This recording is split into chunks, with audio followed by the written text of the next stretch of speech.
Hello boys and girls, Richard the Dick Coughlin, whatever cocking channel this is on. How are you? I'm alright, I suppose. Now, Thunderfoot's newest video, I feel I need to sort of just chime in here, for not because I give a shit about this issue. I want to make that clear now from the bat. I could give a shit about his personal little gripes here. I think it's funny in the video he talks about people who hold a level 5 grudge with him, because this is totally not. These recent videos about feminism are totally not a level 5 grudge here. This is nothing to do with these personal gripes with PZ Myers and Free Thought blogs, and you're starting to seem a little bit Dawa Films-esque in your little sort of fixation you've got here, Thunderfoot, but that's okay. In the video, I actually make an appearance, and it's regarding a video that's about 18 months old, when he talks about what it was called Crossing the Line. Now, because there's some people who may have seen the video who weren't around at the time, I'd like to sort of explain my side of the story from this.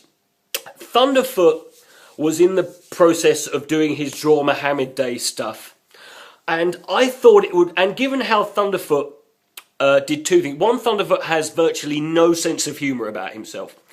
And given also that Thunderfoot claimed that one of the sort of objectives, or the objective of Draw Muhammad Day, and this is his words, not mine, it was to desensitise Muslims and to get them used to this, make them get a sense of humour about this.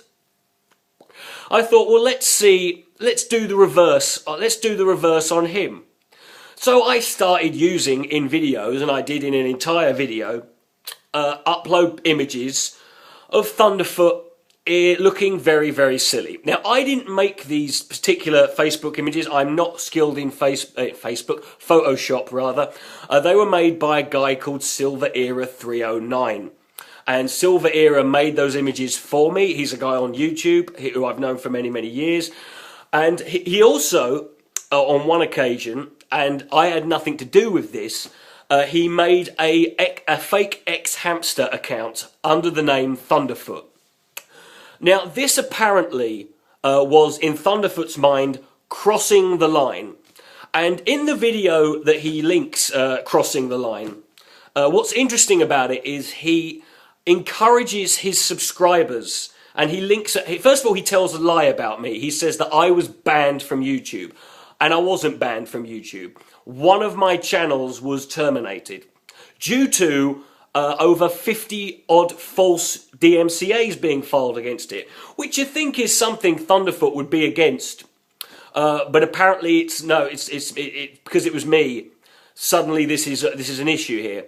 And he then decided that because this channel had been terminated, that I obviously had been banned, and therefore I wasn't allowed to have other channels. Now, this is not the case. There's a difference between being banned and having a channel terminated. Also, all of the channels that I had opened when my main channel went down were already open, and by the YouTube guidelines, those channels are allowed to remain open, and I'm allowed to carry on using them. This was pointed out to Thunderfoot, but he didn't give a shit. And Thunderfoot became very, very. He even in the video posts to make some frivolous lawsuit threat towards me for cyber squatting, because this X-Hamster account was filed under the name Thunderfoot, was a Thunderfoot account, and I don't know if Thunderfoot legally owns that name, but apparently it's cyber squatting, which is rich for a guy who had no problem with, say, DPR Jones setting up other accounts on other video chat sites under the name Venom Fang X. It's rich coming from a guy who's subscribed to a YouTube channel called The Discovery Institute that is not The Discovery Institute. So again, his own little double standards coming into play here. And what I find amusing about this is he then tries to say that this is against terms of service, that these Photoshop images and this X-Hamster account was a violation of YouTube terms of service, never actually explaining why it's against YouTube terms of service for someone to set up a fake account under your YouTube username on a different website. But it is interesting as well how apparently Muslims, when it comes to drawing Muhammad, need to just grow a thicker skin. And that when you're drawing, when you're drawing Muhammad, it's in order to give Muslims a sense of humour. But when you do it to Thunderfoot, that is a violation of YouTube terms of service. Which Thunderfoot is obviously, he's never once crusaded against YouTube terms of service. When Thunderfoot's had a video flagged down, he just bends over and accepts it because it's YouTube terms of service, it's YouTube guidelines. You've got to accept it. And it's interesting that he says that a lot of these feminists at these conventions and conferences, they need to just grow a thicker skin, and they just need to stop being so oversensitive, and they should just follow procedure and stuff like that, and legal procedure. But when it comes to Thunderfoot implementing YouTube harassment policy, and I don't see how making a video with your photoshopped image is harassment, but apparently Thunderfoot's a bit more sensitive than you thought. Apparently that's okay. But when it comes to feminists or women implementing some sort of harassment policy at conferences, that's a different story, and they should just grow a thicker skin.